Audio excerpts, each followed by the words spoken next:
Once upon a time, there once were two villages on opposite hills, the village of Sun and the village of Shadow. They had once been friends, but years of anger and misunderstanding had built a deep silence between them. No one visited the other side anymore. No one shared anything. Only sadness remained.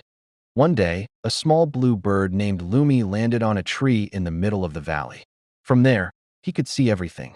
Two villages staring at each other without speaking. Lumi tilted his head and wondered, why do they live like this?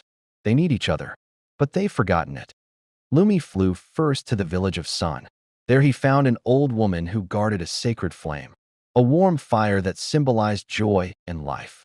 The little bird dipped his wings softly into the flame and caught a tiny spark, just a drop of light. Lumi crossed the dark valley. The tiny spark shimmered between his feathers. No one had ever done such a thing before. But Lumi knew something simple. Light is meant to be shared. When Lumi arrived, the people of Shadow were surprised. They had not seen warm light for a long time. The bird gently placed the spark into a clay jar. Suddenly, the jar lit up. Faces brightened. Quiet smiles appeared. Someone whispered, "This is the light from the village of Sun."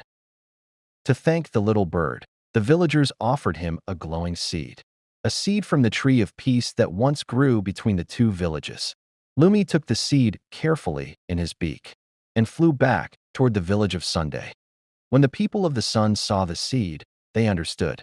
Those from the Shadow want peace, they said, and for the first time in many years, the two villages met in the middle of the valley.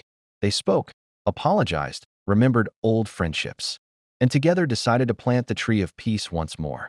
Moral of the story: peace begins when someone dares to carry the light. Conclusion: and so, thanks to a small bird named Lumi, the two villages were united again.